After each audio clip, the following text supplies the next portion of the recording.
Hi friends, தஸ்பதி Avanthika channel. இன்றைக்கி இந்த சேனலில் என்ன வீடியோ பார்க்க போகிறோம்னா, கொத்தவரங்காய் துவரை எப்படி வச்சுதுன்னு பார்க்க போகிறோம். அதுக்கு தேவையான பொருட்கள் வந்து கொத்தவரங்காய். இந்த கொத்தவரங்காயை வந்து இதே மாதிரி வந்து சின்ன சைஸாக வந்து கட் பண்ணணும். அதுக்கு அடுத்தது வந்து வெங்காயத்தை இதே மாதிரி வந்து சின்னதாட்டு கட் பண்ணணும்.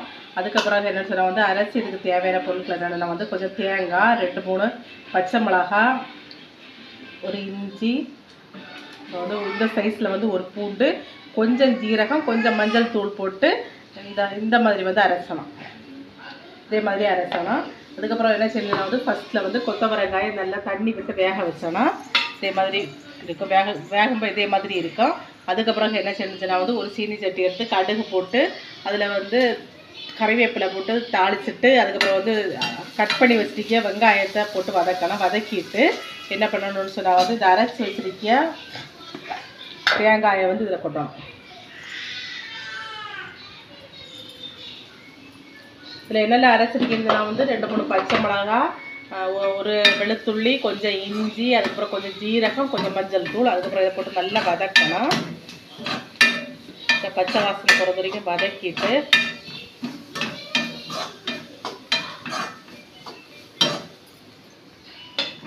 அதுக்கப்புறம் இந்த வேக வச்ச கொத்தவரங்காயை இதை சேர்க்கணும்.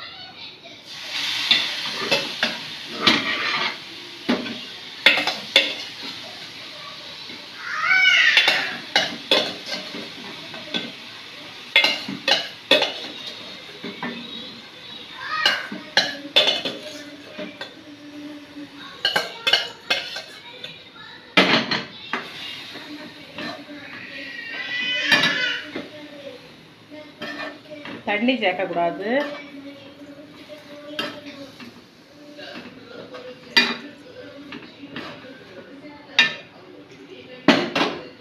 மூடி விட்டு ஒரு 5 நிமிஷம். அதுக்கப்புறம் என்ன பண்ணுவோம்னு சொன்னால்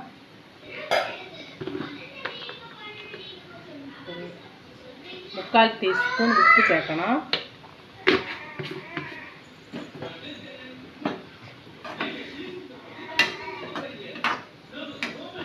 தண்ணி நல்லா வற்றினதுக்கு பிறகு என்ன பண்ணணும்னு சொன்னால் இதே மாதிரி கொஞ்சம் தேங்காயை வந்து இதில் போய் போட்டுட்டோம். தேங்காயை தூவி விட்டுட்டு கிளறிட்டே இருக்கணும்.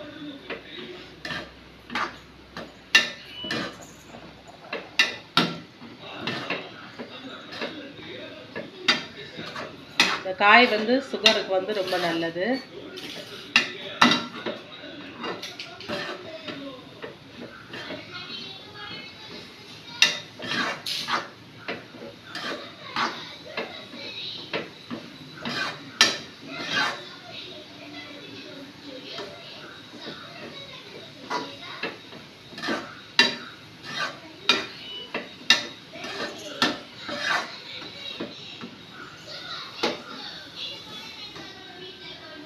இதே மாதிரி இருக்கும் பொரியல். வேகும்போது இதே மாதிரி இருக்கும் பொரியல்.